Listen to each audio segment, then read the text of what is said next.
कागा की विलवाना केलो दिनाचा दीन, काय तुझी हीन शक्ती झाली से दिसे, लाज येते मना तुझा मनविता दास, गोडी नाही रस बोलली सारखे.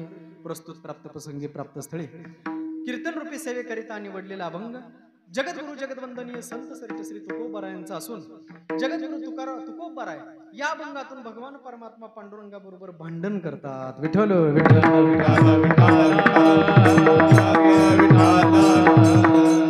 हा अभंग भांडणपर प्रकरणातला आहे. कशातला आहे? आवाज थोडा कमी केला चला, घुमून देऊ नका, कमी करा वाटलं. हा अभंग आहे भांडण प्रकरणातला. सहसा काय होतं, भांडणपर प्रकरण तुकाराम महाराजांचं किंवा अनेक साधू संतांचं जे प्रकरण आहे हे भांडणपर प्रकरण फार महत्वाचं आहे आणि फार चांगलं आहे. काय होतं याचं चिंतन करणं गरजेचं. भांडण प्रकरण म्हणजे तुकाराम महाराजांनी देवांबरोबर केलेलं भांडण आहे आणि भांडणाचे काही अभंग आहेत आणि भांडण केलेलं तुकाराम महाराजांचे जे अभंग आहेत याला प्रेमाचं भांडण असंच नाव आहे बरं का. पण तुकाराम महाराजांनी केलेलं हे भांडण आहे आणि भांडण करत असताना जगद्गुरु तुकाराम महाराज भगवान परमात्मा पांडुरंगाच्या समोर उभे राहिलेत आणि देवाच्या समोर उभे राहून तुकाराम महाराज देवाबरोबर भांडण करतात. देवाला म्हणतात, काय देवा, कागा केविलवाना केलो दिनाचा दीन, काय तुझी हीन शक्ती झाली से दिसे. जगद्गुरु तुकोबाराय पांडुरंगाला म्हणतात, देवा आतापर्यंत एवढी तुझी भक्ती केली पण तुझी भक्ती करून सुद्धा काय आमच्या नशिबी आलं, आम्हाला किविलवानपणानं दुसऱ्याकडे बघायला लावलं. आता तुझी शक्ती कमी झाली का काय असं आम्हाला वाटायला लागले. की भांडण आहे बरं का जरा आता चालायचे बघा, 11 वाजता भांडणच करायचे बघा. तुकाराम महाराजांनी केलेलं भांडण आहे. जगद्गुरु तुकोबाराय म्हणतात, देवा आता इथून पुढे तुझा दास म्हणून घ्यायला माझी मलाच लाज वाटायला लागली.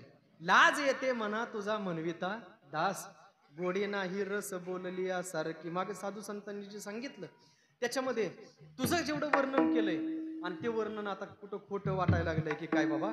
साधू संतांनी केलेलं वर्णन आणि ते वर्णन तो आता लाजवून टाकलं. त्या वर्णनाला साधू संत म्हणत होते, तुझं वर्णन करत होते, पण आता तुझ्या वागण्यावरून असं दिसतंय की तुझं आता काहीच खरं नाही.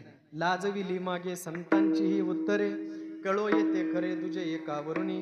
आणि म्हणून तुकोबाराय म्हणतात, देवा अहो तुमच्याच प्रसादामुळे तर माझ्या मुखातनं अभंग बाहेर पडले ना. तू का म्हणे माझी कोणी वदविली वाणी, प्रसादा वाचुनी तुमच्या विठ्ठला, लाज येते मना तुझा मनविता दास, गोडी नाही रस बोलली सारखी. विठ्ठल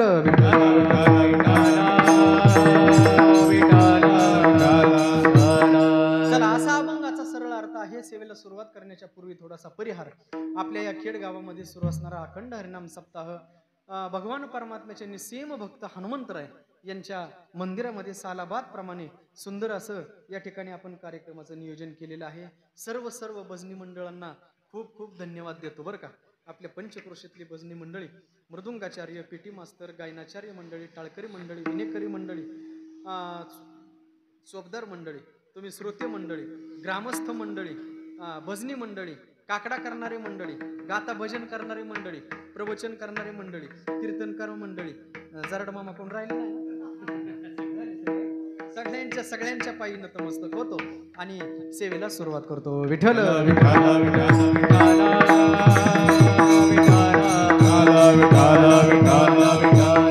कलिकवरदा हरी विठ्ठल, श्री ज्ञानदेव पंढरीनाथ भगवान की जय, ज्ञानेश्वर महाराज की जय. जगद्गुरु तुकोबाराय अभंगातून भगवान परमात्मा पांडुरंगाबरोबर भांडण करतात आणि हे भांडण आहे याला प्रेमाचं भांडण म्हणतात. तसं बघितलं तर बऱ्याच साधू संतांनी देवाबरोबर भांडणं केलेली आणि देवाबरोबर भांडण करून देवाचं प्रेम त्यांनी मिळवलंय. अनेक साधू संतांनी भांडणं केलीत. पहिलाच प्रश्न मामा असा आपल्याला निर्माण होतो, जर साधू संत भांडण करत असतील ना आपण पण भांडणं करतो, मग आपल्यात साधू संतात काय फरक आहे? सांगू तुम्हाला, खरंच फरक आहे. तुम्ही म्हणताल किती फरक आहे? टनानी फरक आहे बरं का. मोठा फरक आहे, लय मोठा फरक आहे. खरंच टनानी फरक आहे. क्विंटलनी म्हणलं असतं तर कमी पडला असता, म्हणून टनानी म्हणतो. फार मोठा फरक आहे. का फरक आहे ऐका. साधू संतांनी भांडण केलं तेव्हा त्यांच्या अंतकरणात विकार नव्हते आणि तुम्ही आम्ही भांडणं करतो त्यावेळेस विकार अंतकरणात असतात. हा मोठा फरक आहे बरं का. तुम्ही आम्ही भांडण करताना द्वेषानं भांडण करतो, एकमेकाचा राग अंतकरणात धरून भांडण करतो, एकमेकाला संपवण्याकरता आपण तयार होतो. ही आपली भांडणं आहेत.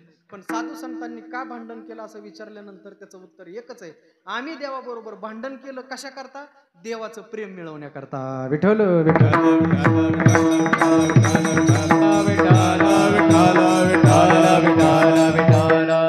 मग प्रश्न असा निर्माण होतो, भांडण केल्यावर प्रेम वाढतं, खरे काय? अमर महाराज काय तुमचं म्हणणं आहे? भांडण केल्यावर प्रेम वाढतं, तुमचं म्हणणं नाही. बरं, अजून कुणाला काय म्हणायचं? प्रेम वाढतं का हो भांडण केल्यावर? खरं सांगू तुम्हाला, आपलं व्यवहारातलंच बघितलं तरी आपलं ठीक आहे, पुरेस आहे आपल्याला. आपण जरी घरी भांडणं केली तरी आपलं नवरा बायकोतलं प्रेम वाढतं बरं का. हा मामा, काय अनुभव आहे तुमचं? तुमचं काय म्हणणं आहे? हा, आठवड्यात नाही एकदा का होईना करावं बरं का भांडण. कशासाठी सांगतो तुम्हाला, ऐका. भांडण भांडूनच आलाय का तुम्ही? बरं आहे, बरं आहे, चांगले, आनंद आहे. हा, भांडण केल्यावर प्रेम वाढतं बरं का, प्रेम वाढतं. कसं काय सांगतो तुम्हाला, भांडणातून प्रेम वाढतं. काय असतं भांडण? कसं असावं? अंतकरणात द्वेष नसावा, अंतकरणात विकार नसावा, अंतकरणात कुठल्याही प्रकारचा क्रोध नसावा, आणि तिथून भांडण केल्यानंतर मग मात्र एकमेकांमधलं प्रेम वाढतं. तुकाराम महाराजांना माहितीये, अगोदर सुद्धा साधू संतांनी बरीच भांडणं देवाबरोबर केलेली. जनाबाईंनी केलेत, नामदेव महाराजांनी केलेत, सावता महाराजांनी केलेत, गोरोबा काकांनी केलेत, चोखोबा महाराजांनी केलेत, सगळ्यांनी भांडण केलेत. मग आपण करायला काय हरकत आहे? आपण सुद्धा देवाबरोबर भांडण करावं म्हणून तुकाराम महाराजांनी अभंगातून भांडण केले. विठ्ठल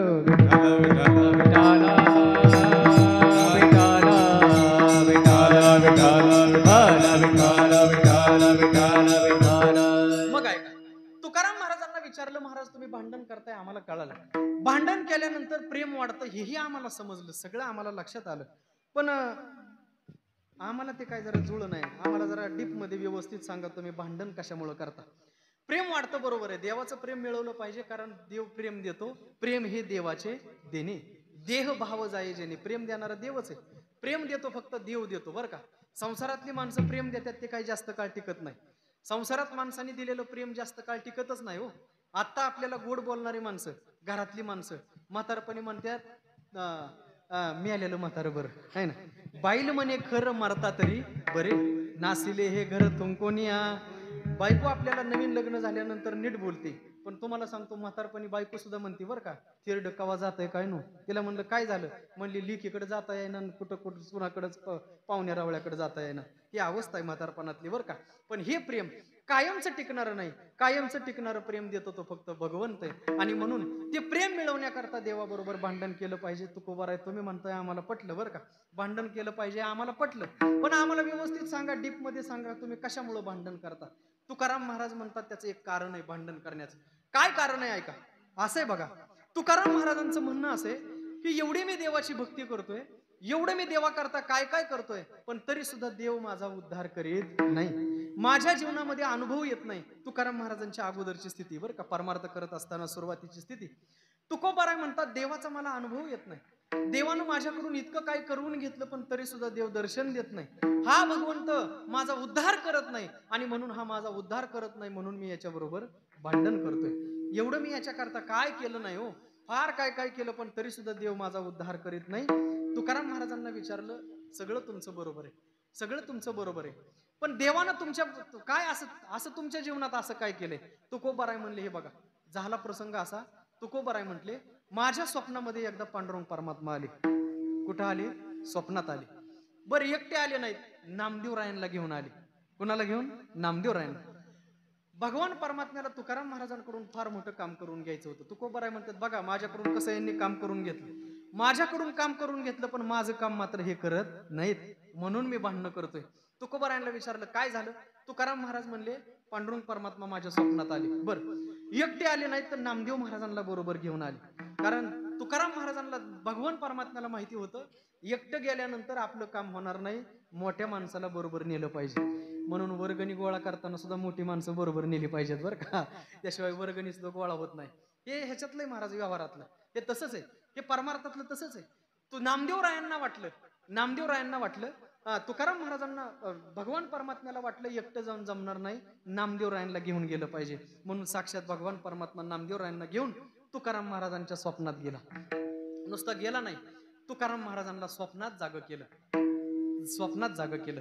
तुकोबर आहे त्याचं वर्णन करतात. महाराज म्हणतात, नामदेवे केले स्वप्ना माझी जागे, सवे पांडुरंगे ये बोनिया, सवे पांडुरंगे ये बोनिया, नामदेवे केले स्वप्ना माझी, सवे पांडुरंगे ये बोनिया, सवे पांडुरंगे ये बोनिया. तुकाराम महाराज म्हणले, नामदेव महाराजांना पांडुरंग परमात्मा स्वप्नात आले. नामदेव महाराजांनी मला स्वप्नात जाग केलं आणि मग एक काम सांगितलं. काय काम सांगितलं हो तुम्हाला? तुकोबराय म्हणतात, सांगितले काम करावे कवी विठ्ठल विठ्ठल विठ्ठल विठ्ठल विठ्ठल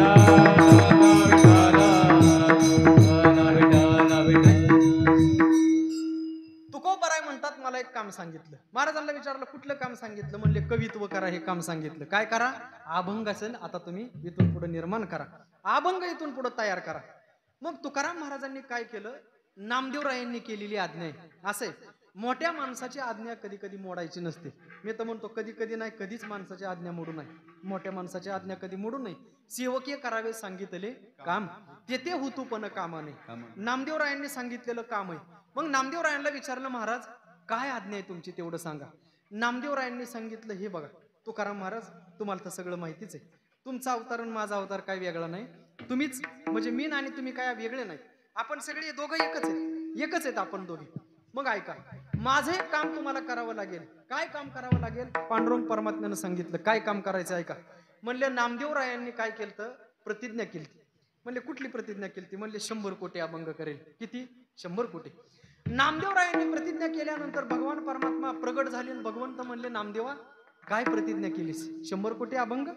अहो 100 कोटी अभंग का तसली प्रतिज्ञा केली? नामदेवरायांनी सांगितलं, हे बघा भगवान, वाल्मिक ऋषींनी रामायणाचा ग्रंथ तयार केला. 100 कोटी त्यांनी श्लोक लिहिले. किती? 100 कोटी. मग वाल्मिक ऋषी जर देवा करता 100 कोटी श्लोक लिहित असतील तर मग मला काय हरकत आहे 100 कोटी अभंग करायला? पांडुरंग परमात्म्यानं सांगितलं, नामदेवा तुमचं सगळं बरोबर आहे, पण त्यावेळेस आयुष्य माणसाचं भरपूर होतं. किती होतं? सत्ययुगातलं आयुष्य माणसाचं 1 लाख वर्षाचं होतं. 1 लाख वर्षामध्ये 1 कोटी अभंग करायला, श्लोक लिहायला काही अवघड नाही. आता माणसाचं आयुष्य फक्त 100 वर्षाचं, आणि 100 वर्षापर्यंत गेलेली माणसं आता अलीकडे बघायला मिळत नाही. महाराजांच्याच भाषेत शतगणिल येते अर्धरात्र. काय? अर्धरात्र झोपण्यात माणसाचं गेलेले. अर्ध आयुष्य 50 वर्ष कशात गेले? झोपण्यात. मध्ये बालत्व, पिडा, रोग, क्षय. महाराज म्हणतात परत बालपण आलं ज्याच्यात काही कळत नाही. परत म्हातारपण आलं तिथंही काय कळत नाही. आजारपण आलं तिथंही काय कळत नाही. आणि मग काय भजनासे उरले ते पाहे का? कितीक राहिलं भजनाला? मग भजनाला काहीच राहिलं नाही. मग तुम्ही 100 कोटी अभंग करणार कसे? नामदेवराय म्हणले, हे बघ, ही प्रतिज्ञा कोणाची? माझी. हा, ही मी केलेली प्रतिज्ञा आहे आणि ही प्रतिज्ञा फेल जाणार नाही. ती काय सामान्य माणसाची प्रतिज्ञा होते का हो? सामान्य माणसाची प्रतिज्ञा फेल जाते. आपण केलेल्या कितीतरी प्रतिज्ञा फेल जातात. मी गेल्या महिन्यात प्रतिज्ञा केली ती वांग खायचं नाही, 4-5 वेळा खाल्लंय बघा. आता आपली प्रतिज्ञा फेल जाते. हा, आपली प्रतिज्ञा फेल जाते. पण ती साधू संतांची प्रतिज्ञा आहे. नामदेवराय म्हणतात, मी केलेली प्रतिज्ञा आता ही फेल जाणार नाही. मी 100 कोटी अभंग करेल. भगवान परमात्म्यानं सरस्वतीला विनंती केली. नामदेवरायांच्या जिभेवरती सरस्वती मातेनं वास केला. नामदेवरायांच्या मुखातनं अभंग बाहेर पडायला लागले आणि घरातली 14 माणसं अभंग लिहायला लागली. किती माणसं होती? 14 माणसं. कोण कोण होते? गोनाई राजाई दोघी सासू सुना, दामना मजाना बापले ग, दामना मजाना बापले ग. हा गोनाई राजाई दोघी सासू सुना, गोनाई राजाई दोघी सासू सुना, दामना मजाना बापले ग,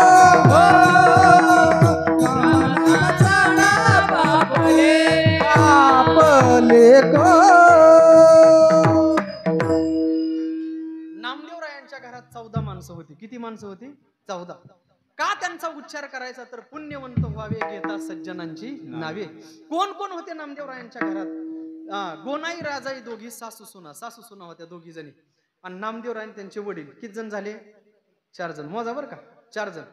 नामदेवरायांना 4 पोरं होती. नका बाबा, 4 पोरं होती. 4 पोरं. किती पोरं होती? 4. नारा, विटा, गोंदा, महादा हे 4 पुत्र. 4 पोरं. 4 आणि 4 8. आणि त्यांच्या 4 बायका, म्हणजे प्रत्येकाची एक एक बायको. किती झाले? हे 4 12 झाले आहे का ना. एक पोरगी होती. साखरा एक पोरगी होती. एक पोरगी होती आणि जनाबाई आई साहेब किती माणसं झाली? 14. 14च्या 14 माणसं लिहायला बसलेत. कशाला? अभंग लिहायला. नामदेवरायांच्या मुखातनं अभंग बाहेर पडतायत आणि 14च्या बाकीची सगळी माणसं अभंग लिहायला बसलेली आहेत. आणि सगळ्या माणसांनी मिळून नामदेवरायांचे अभंग लिहायला चालू केले. बघता बघता बघता बघता बघता बघता आयुष्य सरत गेलं आणि जवळजवळ 96 कोटी अभंग तयार झाले. किती? 96 कोटी. मग राहिलेले अभंग नामदेवराय स्वप्नात गेले, तुकाराम महाराजांच्या सांगितलं, एक काम करा, सांगितले काम करावे कवित्व. काम सांगितलं, काय करा? कवित्व करा आणि 4 कोटी अभंग पूर्ण करा. तुकाराम महाराज म्हणले ठीक आहे, सेवकानं काम करावं. म्हणून उरले ते शेवटी लावी तुका.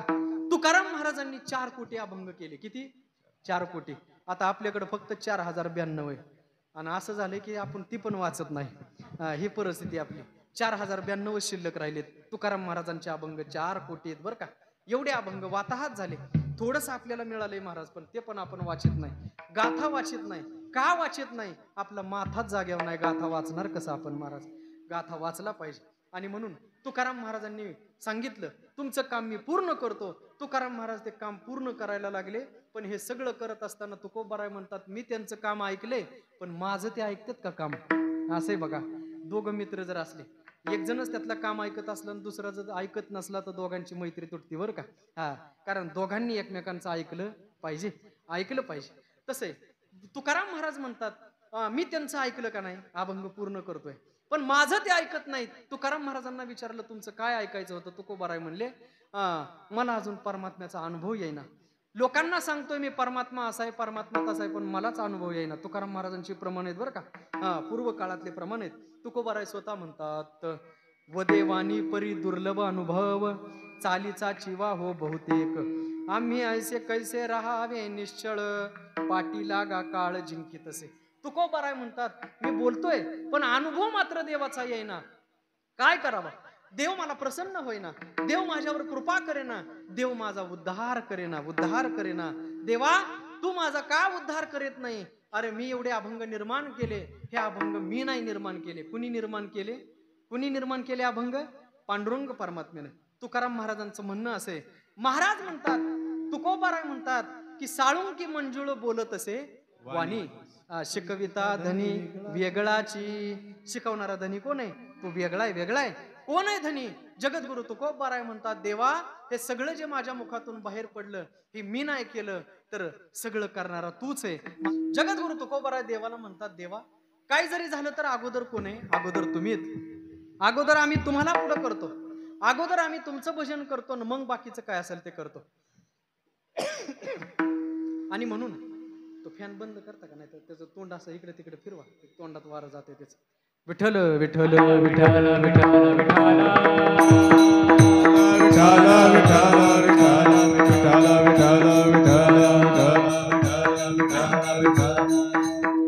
असं आहे बघा.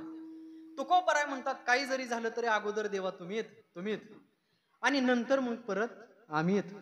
सगळा मान देतो ते आम्ही तुम्हाला देतो. तुमच्याशिवाय आम्हाला दुसरं काही सुचत नाही. आम्ही अगोदर तुमचं चिंतन करतो. सकळ मंगळ निधी श्री विठ्ठलाचे नाम आधी. अगोदर तुमचं स्मरण करतो, पहिली किंमत तुम्हाला देतो. आणि एवढं करून सुद्धा तुम्ही आमचा उद्धार करत नाही. अहो, सगळ्यात अगोदर तुम्ही. काय झालं महाराज? एकदा असं झालं, अकबर बादशाह आपल्या सिंहासनावर बसलेले होते. बिरबल महाराज तिथं दरबारामध्ये होते. आणि प्रसंग असा झाला, अकबर बादशाह बसलेले, बिरबलजी तिथं उभे आहेत. आणि हे सगळं चाललेलं असताना एक माणूस रडत तिथं आला. कुठं आला?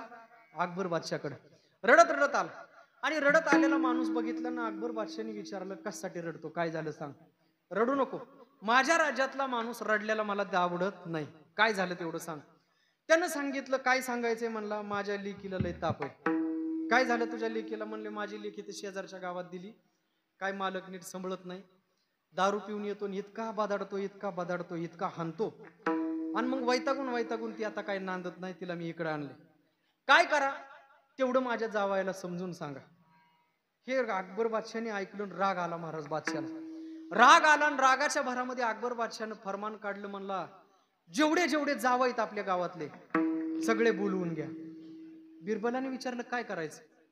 एक एक म्हणले फसावच लटकून देऊ म्हणले, एक जावाई शिल्लक ठेवायचा नाही. फरमानच काढलं महाराज, 16वरच द्यायचं. कोणाला?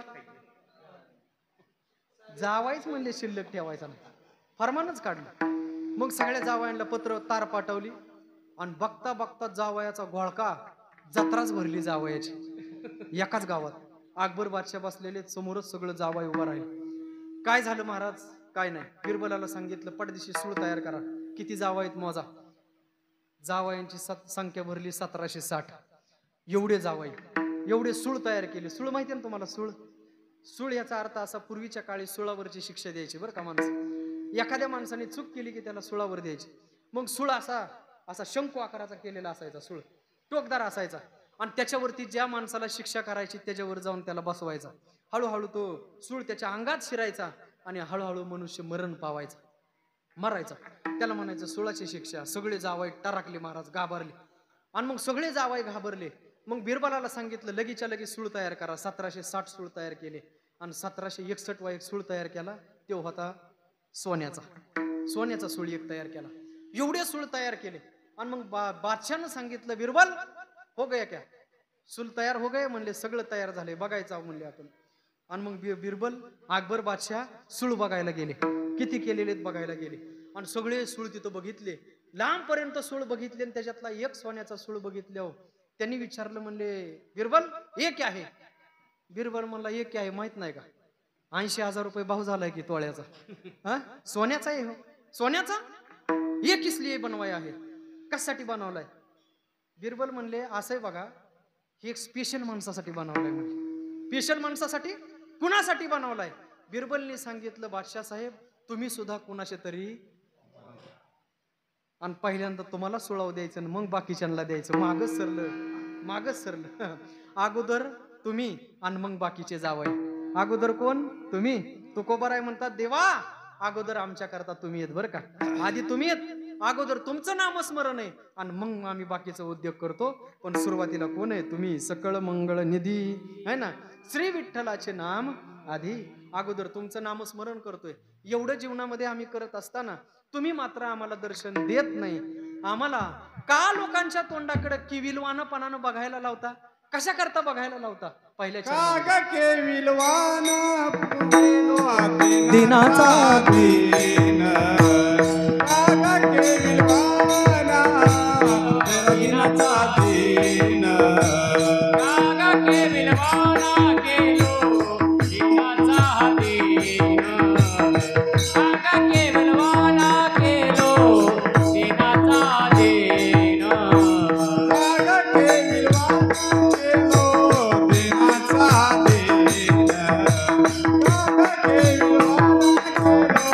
दिनाचा दिन, कागा के विलवाना केलो दिनाचा दिन, कागा के विलवाना केलो दिनाचा दिन. काय तुझी शक्तीन झाली तसदीचे, काय तुझी शक्ती झाली शेदीचे, लाज येते मना तुझा मनविता दास, लाज येते मने मना मनविता दास, काय तुझी शक्ती झाली शेदीचे, काय तुझी शक्ती झाली शेदीचे, लाज येते मना तुझा मनविता दास, लाज येते मना तुझा मनविता दास. जगद्गुरु तुकोबाराय पांडुरंग परमात्म्याच्या समोर जाऊन उभे राहिले. पांडुरंग परमात्म्याकडे बघतायत तुकाराम महाराज, आणि तुकाराम महाराज देवाकडे बघत बघत देवाला महाराज असं झाडायला चालू केलं. तुकाराम महाराज देवाला म्हणले, देवा का मला केविलवानपणा नजरानं लोकांकडे बघायला लावतो? कुणाकडे बघायला लावतो? अरे तुझी काही शक्ती हीन झाली का? शक्ती कमी का तुझ्याकडं? तुझी एवढी आम्ही भक्ती केली, तुझ्याकरता इतकं काही केलं आणि एवढं करून सुद्धा तू जर आम्हाला दर्शन देत नसशील, तू जर आमच्याकडे लक्ष देत नसशील, तर मग आम्ही नेमकं बघायचं कोणाकडे? अहो तुमच्याशिवाय आम्हाला दुसरा आहेच तरी कोण? सकाळी ही गोत माझे पंढरीसी जाण, बाप रखमादेवर विठ्ठलाची आण, माझं सर्वस्व तुम्ही. विठ्ठल बाप माये चुलता, विठ्ठल भगिनी आणि भ्राता, विठ्ठले विन चाड नाही गोता, तुका म्हणी नाही आता दुसरे. महाराज म्हणतात तुमच्याशिवाय मला दुसरं कुणीच नाही. तुम्हाला मी आई मानलं, तुम्हाला बाप मानलं, तुम्हाला जेवढी जगातली नाती ती सगळी नाती तुमच्या बरोबर जोडली. तुम्हाला बहीण म्हणलो, तुम्हाला भाऊ म्हणलो, सगळी नाती तुमच्या बरोबर जोडली आणि तुमच्यावरच सगळा जीव लावला. आणि इतका तुम्हाला जीव लावून सुद्धा तुम्ही माझा उद्धार करत नाही म्हणून तुकाराम महाराजांनी भांडण करायला चालू केलं, भांडण करायला चालू केलं. आणि तुकोबराय म्हणले, बाबा का का आम्हाला लोकांकडे बघायला होतं? किविलवाना नजरेनं का आम्हाला बघायला होतो? तुझ्याकडे ती शक्ती नाही का? कागा किविलवाना केलो दिनाचा दिन, काय तुझी हीन शक्ती झाली से दिसे. तुकाराम महाराजांनी असं झाडायला चालू केलं. महाराज भगवान परमात्म्याचा समाचार असा घेतला आणि देवाबरोबर भांडण करताना तुकाराम महाराज म्हणतात, आता देवा हे बघ, तू आणि मी आमचं तुला ऐकावंच लागेल. भांडण करत असताना तुकाराम महाराजांनी कंबर कसूनच भगवान परमात्म्याबरोबर भांडण करायला लागले. कारण तुकाराम महाराजांना माहिती होतं, जर समजा तूप सरळ बोटांना नाही निघलं तर बोट काय करावं लागतं? वाकडं करावं लागतं. हे पूर्वीच्या काळचं आहे बरं का. पूर्वी तुपाचं डबा असायचं, आता काय तूप बघायला मिळत नाही. आता ओरिजिनल तूप बघायला मिळत नाही. हो, महाराज म्हणतात, आता सरळ बोलानं तू आमचं ऐकत नसशील तर मात्र आता आम्हाला तुझा समाचारच घ्यावा लागेल. तुकाराम महाराजांनी भांडण करायला सुरुवात केली. एक सांगू का तुम्हाला, भांडण प्रकरणच असे. या भांडण प्रकरणामुळे आपल्या भारतात लय मोठा इतिहास घडलाय बरं का. एक पहिला इतिहास तुम्हाला सांगतो. सगळ्यात मोठा इतिहास घडला ध्रुव बाळाचा. इतका मोठा ध्रुव बाळाचा इतिहास घडला. ध्रुव बाळाच्या आईचं नाव सुनीती. काय नाव होतं? सुनीती. आणि सावत्र आईचं नाव होतं सुरुची. उत्तनपद राजाच्या 2 बायका. सुरुची पासून झालेलं त्याचं नाव उत्तम आहे आणि सुनीती तिच्यापासून निर्माण झालेलं कोण आहे? ध्रुव बाळ आहे. आता ऐका, उत्तानपादाची जी पत्नी सुरुची, त्याला 2 बायका होत्या, एक सुरुची आणि एक सुनीती. सुरुची तिला म्हणतात जी गोड बोलती, सुरुची. जी चांगलं बोलती तिला म्हणतात सुरुची, आणि जिची नीती चांगली तिला म्हणतात सुनीती. ऐकताय ना? 2 बायका आहेत बरं का. 2 बायका आहेत. एक सांगू तुम्हाला, चांगली बायको कोणती? सुनीती चांगली बायको बरं का. एकाच बायकोमध्ये 2 गुण असतात बरं का. एक सुनीती आणि दुसरी आहे सुरुची. लय चांगलं बोलणारी बायको म्हणजे लय चांगली बायको असं अजिबात समजू नका. चांगलं बोलणारी म्हणजे लय चांगलं असं अजिबात समजू नका. जी सुनीती आहे ती मात्र 100% चांगली आहे बरं का. बाया माणसं लय गोड बोलतात, लय गोड बोलतात. माणसाला वाटतं खरंच बाबा आपल्याला ह्यांच्याशिवाय कोणीच नाही. लय गोड बोलतात महाराज. लय. तुमचं तर कसं आहे? असंच आहे ना? सगळ्याच असंच गोड बोलतात बाया माणसं महाराज. लय गोड बोलतात, लय गोड बोलतात. एक माणूस जेवायला बसायचा, सगळी जेवाय बसतात, पण ते जेवाय बसला की बायकोला म्हणायचं, जेव की तू पण जेव म्हणलं की ती म्हणते, बाया तुम्ही जेवला की माझं पोट भरतं. काय भानगड आहे तीच कळत नाही. तुम्ही जेवला की माझं पोट भरतं. कसं काय भरतं काय देव जाणे. तो म्हणलं लयच बायकोचं माझ्यावर प्रेम आहे. एकदा असाच बाहेर गेला, मित्राला सांगायला लागला, म्हणला लय चांगली बायको मिळाली. काय झालं म्हणला मित्र? म्हणला काय नाही राव, म्हणला जेवाय बसलो बायकोला हाक मारली की ती म्हणती तुम्ही जेवला की माझं पोट भरतं, पोट भरून तुम्ही जेवा. मित्र म्हणला दाल में कुछ काला है. खरं नाही. खरं नाही, दाल में कुछ काला है म्हणे. खरं नाही. हे काय असं एक काम कर म्हणला, तुझं जेवण झाल्यानंतर ती जेवत असेल. तो म्हणला नाही राव, म्हणला मी जेवल्यावरती काय जेवलेली मला काय दिसत नाही. पण म्हणला असं आहे, मी मात्र एकदम असा झालोय, पण बायको मात्र चांगली अशी धिप्पड आहे माझी. मित्र म्हणला मग याचं कारणच असं आहे की दाल में कुछ काला है. म्हणला काय करू? काय नाही म्हणला, आता घरी जा, बायकोला म्हणावं भजी कर. म्हणला बरं आहे. बेसन पीठ घेऊन गेला, ववा नेला, सोडा नेला, कांदा नेलं, बटाटा नेलं, बायको कशी दिलं आणि बायकोला म्हणला एक काम कर, भजी कर, मी जरा फेरफटका मारून येतो, काम आहे माझं थोडं. बाहेर गेला, भजी तयार व्हायला लागली. पाठीमागून गेला आणि किचनच्या खिडकीतनं डोकावून म्हणला काय करते बघाव तरी. तिने पहिला घाणा काढला. चांगला झालाय का बघण्यासाठी एक घाणा खाल्ला. एका घाण्यात होतं अर्धा किलो भजी. आता इतकं खाल्ल्यावर नाही होय, कशी भूक लागेल मामा तुम्हीच सांगा. एक घाणा खाल्ला. दुसरा घाणा बघायच्या टायमाला तिला वाटलं बहुतेक मीठ कमी असावं. अजून एक घाणा काढला आणि दुसरा घाणा खाल्ला. जवळजवळ किलोभर भजी तिथंच फस्त केलं. ह्यो म्हणला ह्याच्यामुळे हिला भूक लागत नाही. आला पट तिकडून बाहेरून आला आणि बायकोला म्हणला मा वाढ भजी झालेत का? म्हणला झालंय, सगळं तयार झालंय. तिसरा घाणा काढला, प्लेटमध्ये टाकला. तो म्हणला चल ना तू पण खा. ती म्हणली तुम्ही खाल्लं की माझं पोट भरतं. म्हणला वार लबाडा, ह्याच्यामुळं पोट भरतंय होय तुझं? अगोदरच माझ्या आधी किलोभर भजी खाल्ल्यात, कसं काय पोट नाही भरायचं तुझं मला सांग ना. लबाड, बोलायला लबाड. म्हणून ऐका, उत्तानपादाच्या 2 बायका, एक सुनीती आणि दुसरी सुरुची. सुरुचीच्या पोटी जन्माला आलेला उत्तम हा आपल्या बापाच्या मांडीवर बसलेला होता आणि दुसऱ्या मांडीवरती बसलेला होता ध्रुवबाळ, आपल्या सुनीतीचा दुसऱ्या बायकोचा पोरगा. ती नावडती होती. दोन्ही पोरं बसलेत. सुरुची तिकडून आली आणि ध्रुवबाळाला मांडीवरून खाली ढकलून दिलं. ध्रुवबाळानं विचार केला, बापाची मांडी मिळत नाही. रडत आईकडे गेला आणि आईनं सांगितलं, बाळा ह्या नाशिवंत मांडीची जागेची अपेक्षा काय करतो? अशा ठिकाणची अपेक्षा कर की जिथून तुला आयुष्यात परत कुणी उठवणार नाही. आई, कुठे मिळेल ती जागा? कोण देतं ती जागा? तो जागा देणारा फक्त एकच आहे. कोण आहे तो? एकच आहे, त्याला महाविष्णू म्हणतात. तो तुला जागा देईल. कुठं मिळतो तो? कुठं असतो तो? आईनं सांगितलं सर्वत्र आहे, पण तो दिसत नाही. आहे पण दिसत नाही. त्याच्याकरता तप करावं लागतं बाळा, तप करावं लागतं. कुठे करायचं तप? आईनं सांगितलं तप करावं लागतं. रात्रीचाच ध्रुव निघाला. नारद मुनींना दया आली. ओम नमो भगवते वासुदेवायाचा मंत्र दिला. 12 मंत्र घेतला आणि ध्रुवबळ वनामध्ये गेला. मधुवन नावाच्या वनामध्ये भगवंताचं तप करायला लागला, चिंतन करायला लागला. भगवान परमात्म्याला दया आली. ज्ञानोबराय वर्णन करतात, का मधुवनी ध्रुवासी केले, कपोल शंखाचे चिवटले. भगवान परमात्मा प्रसन्न झाले. कपोल नावाचा शंख ध्रुवबाळाला लावला, गालाला लावला आणि ध्रुवबाळ जागा झाला. ध्रुवबाळ भगवान परमात्म्याचं चिंतन करायला लागला आणि देवाचं गुणगान गायला लागला. ध्रुवबाळ म्हणू लागला, यंत प्रविश्य मम वाच मिमां प्रसुप्तम संजीव यत्किल शक्ती धर स्वधामना अन्यांशास्त चरण श्रवणत्व गादिन प्राणान नमो भगवते पुरुषाय तुभ्यम. भगवान परमात्म्याचं गुणगान गायलं आणि मग देव प्रसन्न झाला. काय पाहिजे बोल? अशी जागा द्या की जिथून मला परत कुणीच उठवणार नाही. आज भगवान परमात्म्यानं जी दिलेली जागा आजही आपल्याला आकाशामध्ये दिसते, त्याला आपण ध्रुव तारा म्हणतो. विठ्ठल विठ्ठल कुंडली कवरदा हरिठोल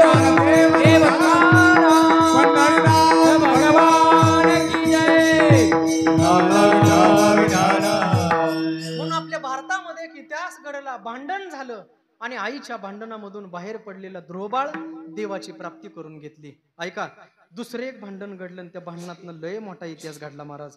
इतका मोठा इतिहास घडला की साक्षात देव आपल्याला सोपा झाला. कोणता इतिहास घडला ऐका. भांडण झालं कुणाचं? कृष्ण भगवान परमात्म्याचं आणि रुक्मिणी आईसाहेबाचं भांडण झालं. कुणाचं झालं? देवाचं रुक्मिणी आईसाहेबाचं भांडण झालं. भांडण होण्याची बरीचशी कारणं होती. रुक्मिणी आईसाहेबाचं भांडण झालं. रुक्मिणी आईसाहेब रुसल्या आणि असं म्हणतात की दिंडीर वनात जाऊन बसल्या. पूर्वी याला दिंडीर वन म्हणलं जायचं बरं का. रुक्मिणी आईसाहेब दिंडीर वनामध्ये जाऊन बसल्या, रुसल्या. भांडण झालं आणि भांडणातून रुसून दिंडीर वनामध्ये आईसाहेब बसल्या. दिंडीर वनामध्ये बसल्यानंतर भगवान परमात्मा शोधायला आले. कुणाला? रुक्मिणीला. आता रुक्मिणीची समजूत काढायची आणि रुक्मिणीला इथून घेऊन जायचं. भगवान परमात्मा रुक्मिणी करता आले. नुसत्या रुक्मिणी करता आले नाही तर पुंडलिका करता सुद्धा भगवान परमात्मा इथं आले. शोधत शोधत आले.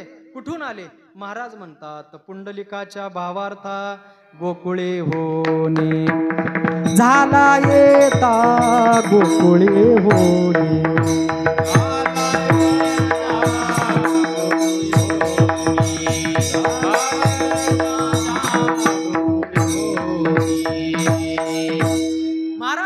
भगवान परमात्मा फक्त एका कामा करता येत नाहीत, गेल्यावर बरीचशी कामं करतात. शास्त्र सांगतं बरं का. भगवान म्हणतात काय काय करतात भगवान? एक कार्यार्थम आगत्य कोटी कार्य चकारः. भगवान एका कामासाठी कुठल्या येत नाहीत.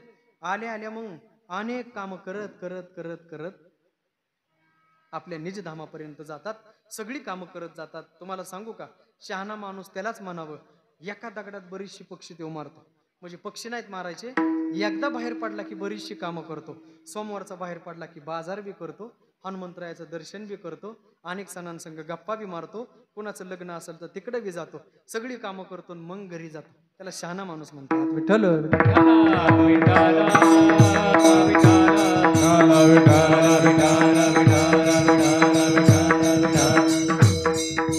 भगवान परमात्मा आले.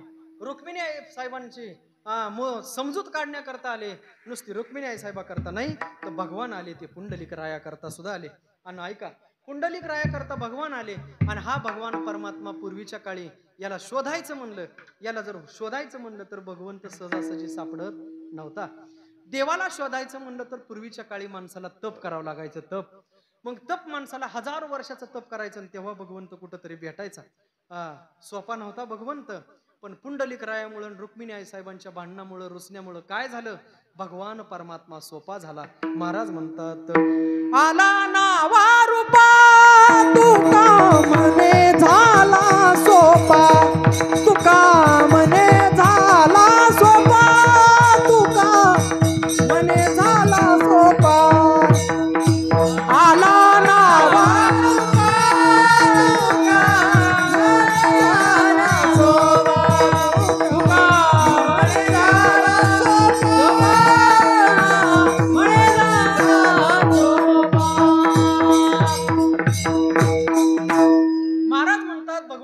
सहजासहजी भेटत नव्हता, फार कष्ट घ्यावं लागायचे. पण काय झालं, पुंडलिक रायामुळं, रुक्मिणी आई साहेबाचे उपकार म्हणा, भगवान परमात्मा आला आणि विटेवरती उभा राहिला. तुमच्या करता आमच्या करता सोपा झाला. फक्त 100 रुपयामध्ये 100 किलोमीटर अंतरामध्ये. किती सोपं आहे महाराज, इतकं सोपं आहे पंढरपूरला जायचं, किती सोपं झाले तुम्हाला सांगू का. भगवान परमात्मा विटेवरती उभा राहिला. त्याला दगड समजू नका बरं का, तो दगड नाही, स्वयंभू भगवान परमात्मा, स्वयंभू द्वारकेवरून आलेला आहे बरं का. रुक्मिणी आई साहेबाची समजूत काढायला आलाय. म्हणून भांडणामधून फार मोठा इतिहास घडला. हा भगवान परमात्मा अवघड होता, सहजासहजी मिळत नव्हता. तो रुक्मिणी आई साहेबाच्या भांडणामुळं विटेवरती येऊन उभा राहिला. सोपा झाला ना. म्हणून भांडणाने चांगलं झालं का वाईट झालं, मामा खरं सांगा बरं तुम्ही. मग तीच म्हणतो मी तुम्हाला, कराय काय हरकत आहे मला सांगा ना. सुट्टी देऊ नका आता घरी गेले. उद्या भांडणच करा तुम्ही सकाळी उठल्या उठल्या. भांडण चांगलंच आहे महाराज. तुकाराम महाराजांना ते भांडण आवडलं आणि म्हणून जगद्गुरु तुकोबाराय भगवान परमात्म्या बरोबर भांडण करताना म्हणतात, देवा कागा किविल वाना केलो दिनाचा दिन, का मला दिनाचं दिन केलं, का केलं, काय तुझी हीन शक्ती झाली से दिसे, तुझी शक्ती हीन झाली का काय देवा, आमच्यावरती तू कृपा करत नाही, आमचा उद्धार करत नाही, तुझी शक्ती हीन तर झाली नाही. तुकाराम महाराज देवाला बोलतात बरं का, लक्षात राहू द्या. देवाला म्हणतात तुझी शक्ती हीन झाली का काय, कारण तुझी शक्ती काही कमी नाही, तू फार मोठा शक्तिमान आहेस. शक्ती तुझ्याकडे इतकी मोठी आहे की भला मोठा रावण सुद्धा तू मारून टाकलेला होता. मोठमोठे राक्षस भगवान परमात्म्यानं मारले. काग बग रिठा मारिले बाळपणी, अवघी दैत्यखानी बुडविली. अनेक मोठमोठे राक्षस भगवान परमात्म्यानं मारले महाराज. सोपं नव्हतं. रावणाला मारायचं म्हणजे काम काय सोपं नव्हतं बरं का. रावणाला मारायचं काम सोपं नव्हतं. तुम्हाला सांगू का, रावण इतका बलाढ्य होता. 14 चौकड्याचं आयुष्य होतच होतं. पण रावणानं सगळे देव बंदीखान्यात टाकले होते. कशात? जेलमध्ये टाकले होते. बरं नुसते जेलमध्ये टाकले नव्हते तर त्यांना सक्त मजुरी लावली होती. सक्त मजुरी. नुसतं जेलमध्ये जाणं वेगळं आणि सक्त मजुरी करणं वेगळं बरं का. सक्त मजुरी लय वाईट महाराज. दिवसभर काम करायचं, रातभर काम करायचं, पगाराचा तर अजिबात तपास नाही. काम करायचं, काम करायचं. रावणाच्या बंदीखान्यामध्ये सगळे देव काम करत होते. सटवीला काम लावलेलं होतं. सगळ्याच देव देवतांना, सगळ्या देवांना. शनिदेव माहिती आहे तुम्हाला, शनिदेव. आता शनिदेव किती कडक देव आहे. शनिदेवानं बघितलं तर एखाद्याचा चोरडा करून टाकणारे शनिदेव. पण शनिदेव इकडे बघतात म्हणून त्यांना पालतं घातलं आणि त्यांची पायरी केली होती शनिदेवाची. शनिदेवाची पायरी करून रावण त्या सिंहासनावर जाऊन बसायचा. तुम्हाला खंडोबा माहिती आहे, येळकोट येळकोट जय मल्हार. असं म्हणतात. खंडोबाला सुद्धा काम लावलेलं होतं. खंडोबाला एकदा खंडोबाने काम नाही ऐकलं म्हणून रावणाला राग आला आणि 1 कोटी फटके हाणले. कशाचे? व्यताचे. 1 कोटी फटके आणि कोटभर फटकं त्यांच्या पाठीवर हाणल्यामुळं कोटभर वळ उमाटलं. म्हणून तर आपल्याकडे म्हणतात येळकोट येळकोट जय मल्हार. येळकोट म्हणजे ती येळ आहेत बरं का, ती येळकोट आहेत. अंगावरती वळ उमाटलेले होते त्यांचे. आणि एवढं सहन केलं म्हणजे खंडोबाची पावर काय कमी समजू नका. एवढं सहन केलं आणि म्हणून एवढ्या सगळ्या देवांना हा कामाला लावलेला म्हणजे रावण काय साधा सुद्धा नव्हता. बरं त्याला मारायचंय, बरं त्याला मारायचंय म्हणजे काय रामप्रभूंकडे काय मिसाईल होते का मोठमोठे? काही सुद्धा नव्हतं महाराज. धनुष्यन बाण आहे जवळ, वानर सेना आहे आणि सगळे घेऊन भगवान परमात्मा वानर सेना घेऊन रावणाच्या लंकेमध्ये गेलेत. रावण काय साधा सुद्धा होता का? इतका मोठा रावण. पण महाराज भगवान परमात्म्यानं मारून टाकला का नाही? मारला ना. एवढी शक्ती भगवान परमात्म्याकडे, रावणाला सुद्धा मारून टाकण्याची शक्ती. रावण सोडा, कंसाला मारण्याची ताकद. कंस काय साधा होता का? फार मोठा दैत्य होता, बलाढ्य होता. भगवान परमात्म्यानं त्याचा चुराडा केला. पण तुकाराम महाराज म्हणतात आमच्याच टायमाला तुमची शक्ती गेली कुठे तेच कळाना. काय तुझी हीन शक्ती झाली से दिसे. आमच्या टायमाला तुझी शक्ती कुठे गेली. ऐका, एखादा माणूस किती मोठा असू द्या, किती मोठा कोट्याधीश असू द्या, आरोपपती असू द्या, पण जर समजा त्याच्या संपत्तीचा उपयोग जर आपल्याला नसेल तर आपण काय करतो, आपण म्हणतो त्याला तसाच मातीत जाऊ दे. का? आपल्याला त्याचा उपयोग नाही ना.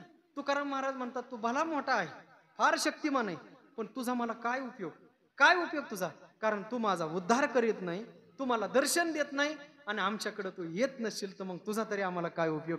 तुकाराम महाराजांनी भांडण केलंय. तुकोबाराय म्हणतात काय तुझी हीन शक्ती झाली से दिसे. तुझी शक्ती हीन झाली का काय आम्हाला असं वाटतंय. तुकोबाराय म्हणतात आता इथून पुढं माझ्या मनाला आता लाज वाटायला लागली. अभंगाच्या दुसऱ्या चरणामध्ये लाज येते मना तुझा मानविता दास.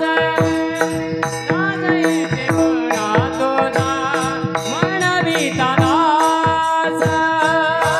येते मना तुझा मानविता दास. येते मना तुझा मानविता दास. कोणी नाही रस बोलिल्या सारिके. कोणी नाही रस बोलिल्या सारिके. लाज येते मना तुझा मानविता दास. लाज येते मना तुझा मानविता दास. कोणी नाही रस बोलिल्या सारिके. कोणी नाही रस बोलिल्या लाज येते मना तुझा मानविता दास. मानविता दास. विठोबार कुमाई, विठोबार कुमाई, विठोबार कुमाई, विठोबार कवरदार विठ्ठल श्री ज्ञानदेव तुकाराम.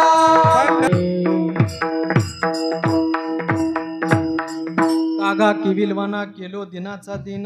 काय तुझी हीन शक्ती झाली से दिसे. लाज येते मना तुझा मनविता दास. गोडी नाही रस बोललिया सारखी. विठ्ठल विठ्ठल विठ्ठल कुंडली कबरदार विठ्ठल श्री ज्ञानदेव तुकाराम. विठ्ठल विठ्ठल विठ्ठल. जगद्गुरु तुकोबाराय पांडुरंग परमात्म्या बरोबर भांडण करतात. आणि भांडण करत असताना जगद्गुरु तुकोबाराय म्हणतात देवा का आम्हाला इतरांकडे बघायला लावतो. आतापर्यंत आम्ही तुझी एवढी सेवा केली, तुझ्याशिवाय दुसरं आम्ही काही केलं नाही ना. मला का किविलवाना नजरेनं बघायला होतं. कागा किविलवाना केलो दिनाचा दिन. काय तुझी हीन शक्ती झाली से दिसे. आता तुकोबाराय म्हणतात खरंच आता मला तुझी लाज वाटायला लागली, तुला दास म्हणायची लाज वाटायला लागली. तुझा आम्ही दास आहोत म्हणून आतापर्यंत डांगोरा जगामध्ये पिटला. लोकांना सांगितलं हा तुका म्हणजे भगवान परमात्म्याचा दास आहे, आणि हा दास समजून आतापर्यंत सेवा करत होतो. पण आता तुझा दास म्हणवायची आम्हाला लाज वाटायला लागली. तुकाराम महाराजांचे शब्द आहेत बरं का. हे शब्द काही साधे नाहीत महाराज. आणि तुकाराम महाराजांनी केलेलं भांडण आहे. आणि खरंच ते भांडण महाराज तुकाराम महाराजांनी केलेलं योग्यच होतं. तुकोबारायांनी केलेलं भांडण योग्यच होतं. कारण असं आहे बघा, ज्याच्याकरता आपण एवढा जीव ओतला तो माणूस जर आपलं काम करत नसेल, आपलं ऐकत नसेल, आपल्याकडे बघत नसेल, आपल्यावर कृपादृष्टी करत नसेल, किंवा आपल्याबरोबर तो भेटत नसेल, आपल्यावर बोलत नसेल, तर निश्चितच महाराज राग तर मात्र येणार 100%. काय केलं तुकाराम महाराजांनी देवा करता. मला सांगा तुम्ही काय केलं हो देवा करता. एक सांगू तुम्हाला, काय केलं म्हणण्यापेक्षा काय केलं नाही ते विचारा. काय केलं नाही, काय केलं नाही देवा करता, काय केलं नाही हो. आपला संसार जाळून टाकला, जाळून टाकला. तुकोबाराय म्हणतात जाळूनी संसार बैसलो अंगणी. महाराज म्हणतात संसार सगळा जाळून टाकला. तुझ्या करता काय केलं नाही, तुझ्या करता तुझ्या करता काय केलं नाही. इतकं काही होतं, पण तुकाराम महाराजांनी भगवान परमात्म्या करता सगळं काही सोडून दिलं, वाहून टाकलं. तिलांजळी देऊन टाकली महाराज. हो, सगळं सगळं सगळं वाताहात झालं. तुकाराम महाराज म्हणतात, तुझ्या नादी लागलो आणि संसाराची धुळधाण झाली. म्हणून तर जिजाबाई भांडायची महाराज तुकाराम महाराजांना, भगवान परमात्म्याला. तुकोबाराय नाही पण भगवंताला भांडायचे. का? तुझ्या नादी मालक लागला आणि सगळ्या संसाराची राख रांगोळी झाली. काय केलं तू माझ्या मालकानं? माझा मालक तुझ्या नादी लागला, तुझ्या पायाचं चिंतन करायला लागला आणि त्याचा परिणाम असा झाला, त्याचे आईबाप गेले. कोणाचे? तुकाराम महाराजांचे. आई वडील गेले, एक पत्नी गेली, मुलगा गेला. संसार इतका मोठा होता महाराज. तुकाराम महाराजांची पुण्यासारख्या ठिकाणी 450 एकर जमीन होती. किती? 450 एकर. आता गुंठा झालाय 40 लाख रुपये. घरी गेल्यावर हिशोब करा आता कॅल्क्युलेटरवर. बंद पडन कॅल्क्युलेटर. एवढं महाराज इस्टेट तुकाराम महाराजांची. पण तुकाराम महाराज म्हणतात असं आहे, याच्या नादी लागलं की इकडचं मागं पडतं. खरंच आहे ते बरं का. काय होतं? तुकाराम महाराज भगवंताचं नामस्मरण करता करता करता करता देवाच्या नादी लागले आणि देवाचं सगळं करत असताना, परमार्थ करत असताना सगळं मातीमोल झालं. एवढी मोठी जमीन होती, सगळी वाताहात झाली, संपली. कुणाच्या पायात? पांडुरंगाच्या पायात. त्याच्या पायात सगळं झालं. त्याच्या पायामध्ये ते तर गेलंच गेलं. तुकाराम महाराज म्हणजे व्याजाने पैसे द्यायचे. तुकाराम महाराजाचा धंदा म्हणजे व्याजाचा धंदा महाराजांच्या वडिलांचा बरं का. व्याजाने पैसे, मोठमोठ्या लोकांना कर्ज द्यायचे, व्यापारी लोकांना कर्ज द्यायचे. तुकाराम महाराजांचे वडील बोलोबा महाराज मोठमोठ्या लोकांना पोत्याने पैसा यायचा महाराज. इतकं मोठं होतं. खतावणीमध्ये हिशोब केलेला होता, अमक्याला एवढे दिलेत, तमक्याला एवढे दिलेत. लाखो रुपयाचा हिशोब 16व्या शतकात त्या काळात होता. लाखो रुपयाचा हिशोब खतावणीमध्ये. तुकाराम महाराज म्हणले की बाबा जर परमार्थ करायचा असेल तर आता हे सुद्धा कोणाचं घ्यायचं नाही. खतावणीच्या सगळ्या वह्या गोळा केल्या, पानं सगळी गोळा केली, एकत्र केली, ते बांधलं आणि एका फडक्यामध्ये बांधून तुकाराम महाराजांनी ते इंद्रायणीच्या डोहामध्ये वाहून टाकलं. कोणाचं कर्ज दिलेलं घ्यायचं माघारी नाही, बुडवून टाकलं सगळं. परिस्थिती अशी झाली की इतकी श्रीमंत असणारी जगद्गुरु तुकाराम महाराजांची परिस्थिती, सकाळी काय खाल्लं तर संध्याकाळी काय खायला मिळेल का नाही, ही अशी अवस्था झाली. महाराजांना विचारलं कशामुळं झाली? म्हणले ती काय त्याच्या पायात झाली. तुमच्या नाही बरं का, पांडुरंगाच्या पायात. ते काय म्हणले? त्याच्या पायात झाली. त्याच्या पायात म्हणजे? पायात म्हणजे त्याच्या पायाचं चिंतन केल्यामुळं. कारण त्याच्या पायाचं चिंतन केलं की माणूस त्याच्या स्वरूपाला प्राप्त होतो. आणि त्याचे पाय म्हणजे समब्रह्माचे प्रतिपादक पाय आहेत. त्याच्या पायाचं चिंतन करणाऱ्या माणसाचं कल्याण होतं बरं का. संसाराचे धुळधाण होते. तुकाराम महाराज म्हणतात झालं ना, सगळा संसार आमचा मातीमोल झाला. कुणा करता? देवा तुझ्या करताच केलं. आणि एवढं जर आम्ही तुझ्या करता केलं असेल आणि तू जर मात्र आमच्याकडे पाठ फिरवत असेल तर मग आम्ही कुणाकडे बघायचं? कुणाकडे बघायचं? कुणाकडे बघायचं आम्ही? आता मला तुझा दास म्हणून घ्यायची लाज वाटू लागली. लाज येते म्हणा तुझा म्हणविता दास. कसं तुला तुझा दास म्हणून आम्ही आता कसं लोकांना सांगावं? अरे अनेकांचा उद्धार केलास, पण माझाच उद्धार करताना मात्र तू कुठं गेलास? का माझा उद्धार करत नाही? अनेकांचा उद्धार केला महाराज. पशुपक्ष्यांचा सुद्धा उद्धार केला, प्राण्यांचा उद्धार केला. गजेंद्र नावाचा हत्ती पाण्यामध्ये नकरानं पाय धरला. नकर म्हणजे मगर. मगरीने पाय धरला. पाय धरल्यानंतर अनेक जण त्याला सोडवण्याकरता आले, पण अनेक जण वाट बघून बघून बघून बघून नकर पाय सोडत नाही म्हणून सगळे नातेवाईक निघून गेले, सगळे हत्ती निघून गेले. गजेंद्र एकटाच पाण्यामध्ये. पाय पकडलाय मगरीनं, सोडत नाही. काय करावं? आता आपला जीव जाणार, पण जाता जाता मात्र एक करावं. मनात विचार आला, एवढी सृष्टी निर्माण केली म्हणजे हे निर्माण करणारा कोणीतरी आहे. जो कोणी असेल त्याच्याकरता आपण काहीतरी समर्पण करावं म्हणून तिथंच कमळाचं एक फुल त्याला दिसलं, सोंडेत उचललं. कोण हा जगाचा मालक आहे म्हणून त्याला समर्पण म्हणून अंतकरणापासून गजेंद्रानं ते वाहिलं आणि वाचवा म्हणून एकदा हाक मारली. भगवान परमात्मा शेषशय्येवरती विराजमान होते. लक्ष्मीने विचारलं भगवान चाललात कुठे? भगवान परमात्म्याच्या मुखातनं एक शब्द बाहेर पडला. कोणता शब्द होता? त्याच्यात 2 अक्षर होती, ग आणि ज. गज. गज म्हणजे काय? हत्ती. मी चाललोय कुठं? गजकडे चाललोय. पण गज म्हणत असताना ग म्हणतात त्यावेळेस लक्ष्मीपाशी भगवान होते आणि ज म्हणले त्यावेळेस हत्तीच्या जवळ आले. विठ्ठल विठ्ठल विठ्ठल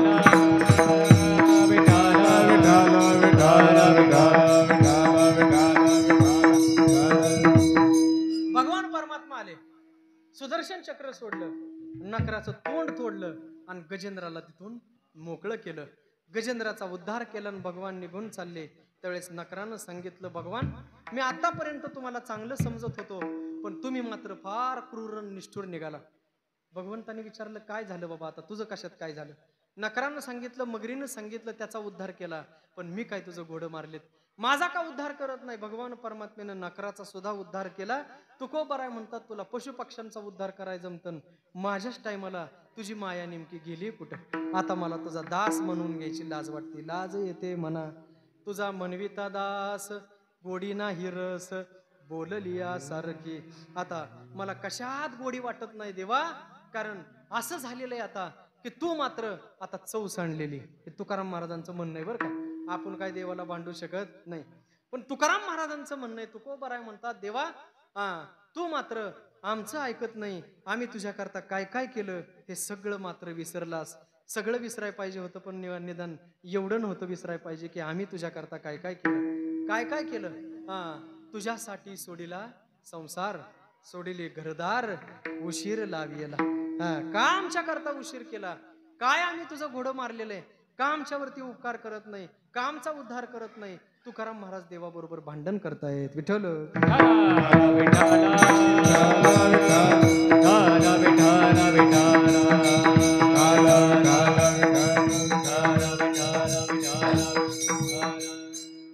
जगद्गुरु तुकोबराय म्हटले, हे बघा भगवान, तुम्ही आमचा उद्धार करत नाही. बरं असं झालेलं आहे की आम्ही आता सगळंच तुम्हाला दिल्यामुळं, आमचं सर्वस्व आम्ही तुम्हाला वाहिल्यामुळं आम्ही दुसऱ्याकडे कुणाला शरण जाऊ शकत नाही. तुमच्याशिवाय आम्हाला कोण नाही, आणि तुम्ही मात्र आमच्याकडे लक्ष देत नाही, म्हणून आम्हाला आता हे भांडण करायची वेळ तुम्ही आमच्यावरती आणली. तुकाराम महाराजांचं भांडण चालू आहे. भांडण तुकाराम महाराज करतायत, आणि भांडण करत असताना तुकोबराय म्हणले, आता भगवान, आम्हाला आता तुझा दास म्हणून घ्यायची लाज तर वाटतेच वाटते, पण आता झालंय असं की माग साधू संतांनी तुझं जे वर्णन केलंय ते आता आम्हाला खोटं वाटायला लागलंय. अभंगाच्या तिसऱ्या चरणात लाजविले मागे संताची उतरे, लाजविले मागे संताची उतरे, लाजविले मागे संताची उतरे.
देवा, साधू संतांनी मागे सांगून ठेवलेलं होतं की बाबा तू दयावान आहेस, तू कृपाळू आहेस, लोकांचा उद्धार करणार आहेस. साधू संतांनी मागे सांगितलेलं होतं, म्हणून आम्हाला तुझ्याबद्दल फार मोठा विश्वास होता. तू दयाळू आहेस असं वाटत होतं, पण संतांची उत्तरण, संतांनी जेवढं सांगून ठेवलं त्याला सुद्धा तू लाज आणलीस. लाजविली मागे संतांची उत्तरे, कळो येते खरे तुझे एकावरुनी. तू सगळ्या साधू संतांनी सांगितलेलं जेवढं काही होतं साधू संतांनी मागे सांगितलं की तू काय आहेस, कसा आहेस.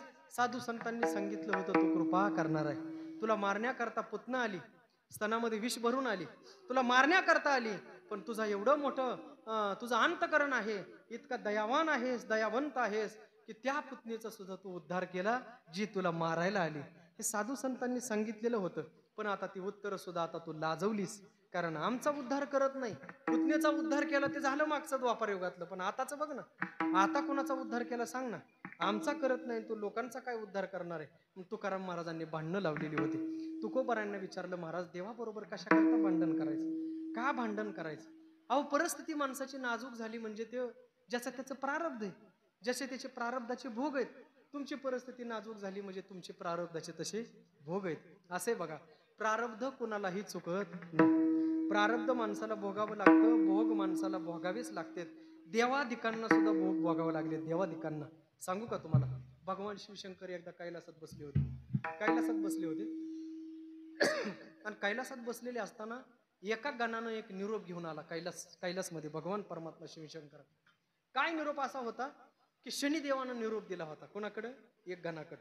निरोप असा दिलेला होता की शनिदेव म्हणले, भगवान शंकर तुम्ही भोलेनाथ आहात, तुम्ही कृपाळुचारी आहात, तुम्ही फार मोठे आहात, भगवंताचं नामस्मरण अखंड करणारे आहात. पण असे की एकदा का होईना शनीने प्रत्येक माणसाच्या जीवनात यावं, असा नियम आहे. मला तुमच्याकडे यायचंय, कधी येऊ बोला. कुणाला वाटतं बरं शनीने आपल्याकडे यावं? नाही ना वाटत. महादेवानं सांगितलं असं आहे बघा, तुम्ही नका इकडे येऊ, नका इकडे यायच्या भानगडीत पडू नका. शनिदेवानं सांगितलं जर तुम्ही माझा अंगीकार केला नाही तर मग कोण करणार माझा अंगीकार.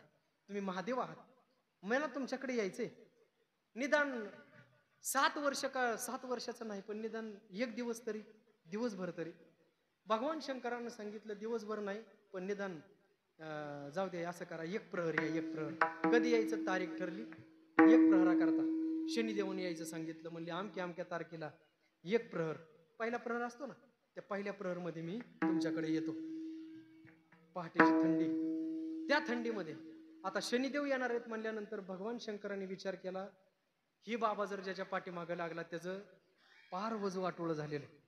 बरं मी असा आहे कैलासात बसलेला, इथं कुणी नाही माझ्यापाशी देवाचं नामस्मरण करणारा मी माणूस, मी इथं बसलोय, शनिदेव माझ्याकडे येतात म्हणून काय करायचं. म्हणून शनिदेवाची गाठच पडू नये म्हणून भगवान शंकरांनी त्या कैलासामध्ये एक सरोवर होतं. सरोवर असं सरोवर होतं की पूर्ण वर्ण बर्फ होता आणि खाली त्याच्या पाणी होतं. भगवान शंकर त्या थंडीच्या ह्याच्यात त्या पाण्याखाली जाऊन बसले. कशात? त्या बर्फाच्या पाण्यात. त्या बर्फाच्या पाण्यात अहो सोपं आहे का?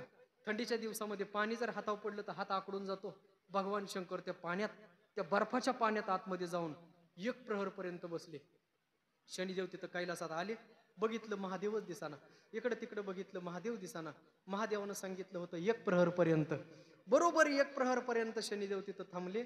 आणि एक प्रहर झाल्यानंतर, पूर्ण झाल्यानंतर महादेवानं विचार केला, एक प्रहर पूर्ण झालाय, आता बाहेर निघायला काय हरकत नाही. महादेव बाहेर आले, हसत हसत बाहेर आले आणि शनिदेवाला म्हणले, बघा तुम्ही म्हणला होता एक प्रहर, बसलो का नाही पाण्याखाली, काय झालं नाही मला. शनिदेवानं सांगितलं, एक तर थंडीचा दिवस, असल्या थंडीच्या दिवसामध्ये तुम्ही बर्फाच्या पाण्याच्या खाली एक प्रहर मध्ये बसला, हीच मी एक प्रहर तुमच्या पाठीमागे लागलो होतो, हीच माझी साडेसाती होती. अहो एवढं पाण्याखाली बसायचं सोपं होतं का हो? तुम्ही एक प्रहर पर्यंत बर्फाच्या पाण्यात बसला आणि हाच दिलेला मी तुम्हाला त्रास आहे, लक्षात ठेवा. ही भोग आहेत प्रारब्धाचे, ज्याला त्याला भोगावे लागतात. भगवान शंकर याच्यातनं सुटले नाहीत तर मग तुमची माझी काय कथा. तुकोबारायांना सांगितलं, महाराज तुम्हीच म्हणता प्रारब्ध भोगल्याशिवाय सुटत नाही. प्रारब्धाचे हे सगळे भोग आहेत. माणसाला जे मिळतं ते प्रारब्धानं मिळतं. एखाद्या माणसाची परिस्थिती चांगली त्याच्या प्रारब्धानं होते, एखाद्या माणसाची नाजूक परिस्थिती त्याच्या प्रारब्धाने होते. प्रयत्नाची जोड असावी, पण प्रारब्ध सुद्धा महत्वाचं आहे. एखादा माणूस मोठा होतो प्रारब्धानेच होतो. प्रारब्धाची जोडे धन, प्रारब्धेची वाडे मान, प्रारब्धानं सगळं मिळतं. महाराज म्हणतात, सोस करसी वाया भजे म्हणा पंढरी राया, विनाकारण सोस करू नका, सगळं प्रारब्धानं मिळतं. मग तुकोबारायांना विचारलं, तुकोबाराय जर समजा हे सगळं प्रारब्धानं होत असेल, आपलं सगळं वाताहात झालं, हे प्रारब्धानं झालं, पण मग देवाला दोष कशामुळे देता. तुकोबाराय म्हणतात, आम्ही देवाला दोष देत नाही, पण भगवान परमात्मा आम्हाला भेटत नाही, तो आमचा उद्धार करत नाही, आणि याच्यामुळं आम्हाला आमच्या अंतकरणामध्ये हे खटकतं. कारण याच्याकरता आम्ही खूप काही केलंय, आणि एवढं काही करून सुद्धा हा देव आम्हाला भेटत नाही. आम्ही संसाराकडे लक्ष दिलं नाही, आमच्या पोराबाळांकडे लक्ष दिलं नाही याच्याकरिता. कारण असं आहे बघा, संसार परमार्थ दोन्ही जर संगच करायला गेलं तर फार मोठा अपघात होतो. तुकोबाराय म्हणतात, दोही पेवावरी ठेवू जाता हात, होय अपघात शरीराचा. महाराज म्हणतात हे अवघड असतं, पण तरी सुद्धा संसारात राहून परमार्थ केला पाहिजे. हे सगळं बरोबर आहे. तुकोबाराय म्हणतात, आम्ही संसाराकडे पाठच फिरवली आणि तोंड केलंय ते भगवान परमात्म्याकडं. त्याचा परिणाम असा झाला की संसार आमचा वाताहात झाला. आणि असंच आहे बरं का महाराज, असंच आहे. परमार्थ करायला गेलं की संसारामध्ये काहीतरी कमी पडतं. संसाराकडे लक्ष दिलं की परमार्थ माणसाचा नीट होत नाही. काय गणित आहे तेच कळत नाही महाराज. म्हणून तर एक शेपक प्रमाण आहे पण म्हणतो बरं का, एक अभंग नाही ते गाणं आहे एखादं रचलेलं. हा, तो म्हणतो, देवा संसार करू का पोट भरू, काय करू सांगा, सांगा मी काय करू, काय करू. हा, संसार करू का भक्ती करू. भक्ती करायला गेलं की इकडे बायका पोरांचा विसर पडतोय. बायका पोरांकडे बघितलं की परमार्थ आमचा होईना. नेमकं आम्ही काय करावं, काय केलं पाहिजे, आता तुम्हीच सांगा, है ना, काय करावं तुम्हीच सांगा. तुकोबाराय म्हणतात, संसाराकडे बघितलं नाही, संसार दुर्धान केला, पण मात्र परमात्म्याकडे लक्ष दिलं, एवढं देवाचं चिंतन केलं, आणि हाच देव आमच्याकडे आता बघत नाही. म्हणून तुकाराम महाराजांनी केलेलं हे एक भांडण आहे. आणि म्हणून हे जे भांडण आहे तुकाराम महाराज का करतात, कारण तुकाराम महाराजांना माहितीये भांडण केलं तरच आपल्याला देवाचं प्रेम मिळणार आहे. कारण भांडण केल्यानंतर त्याच्या पुढची एक प्रोसेस असते, त्याला म्हणतात रुसवा. काय म्हणतात, रुसवा. आणि एकमेकाचा रुसवा काढण्यामध्ये तिथं प्रेम निर्माण व्हावं लागतं. प्रेम निर्माण झाल्याशिवाय एकमेकाचा रुसवा काढता येत नाही. म्हणून भांडण करायचं आणि त्याच्यातून परत रुसवा निर्माण व्हायचा, आणि रुसवा निर्माण झाला की एकमेकांचा रुसवा काढण्याकरता त्याच्यातून प्रेम निर्माण होतं. आणि प्रेम निर्माण होतं, ते प्रेम देणारा फक्त भगवंत आहे. देवाशिवाय दुसरं कोण प्रेम देणार नाही. प्रेम देणारा देव आहे. देव आहे म्हणून ऐका, प्रेम हे असं आहे, हे देवाकडून मागून घ्यावं लागतं. भगवान परमात्मा बाकीच्या सगळ्या गोष्टी तुम्हाला आम्हाला देतो, पण प्रेम मात्र भगवान मागितल्याशिवाय देत नाही. म्हणून तर तुकाराम महाराजांनी बराच वेळा सांगितलं देवाला, देवा एक काम करा. काय करा, प्रेम देई पाठवणी पांडुरंगा सेवारुणी. महाराज म्हणतात प्रेम दे, कारण प्रेमाशिवाय दुसरं काही नाही. प्रेमाशिवाय समाधान मिळत नाही, प्रेमाविन नाही समाधान. आणि हे जर प्रेम मिळवायचं असेल तर देवाबरोबर भांडण करणं हा एक चांगला पर्याय आहे. पण ऐका, आपल्याला जर देवाबरोबर भांडण करायचं असलं तर पहिल्यांदा अंतकरणातला द्वेष काढावा, विकार काढावा, अंतकरणात प्रेम निर्माण करावा, आणि मग देवाबरोबर भांडण करावा. तेच भांडण तुकाराम महाराजांनी देवाबरोबर करण्याचं कारण एकच आहे, भांडण केल्यानंतर निर्माण होतं त्याला प्रेम म्हणतात. आणि हे प्रेम निर्माण होण्याकरता जगद्गुरु तुकाराम महाराज भगवान परमात्म्याचे अनेक अभंग तुकोबारायांच्या मुखातून बाहेर पडलेत. आणि याच्यातून एकच आहे, तुकाराम महाराजांना वाटतं देवानं मला प्रेम द्यावं, प्रेम द्यावं. पण तुकाराम महाराज म्हणतात, हे जे माझे अभंग मुखातून बाहेर पडले ही मी बोलत नाही तर मग कोण बोलतं. महाराज म्हणतात, तू का म्हणे माझी कोणी वदविली वाणी, प्रसादा वाचुनी तुमचिया विठ्ठला, लाज येते मना तुझा म्हणविता दास, गोडी नाही रस बोललिया सारखे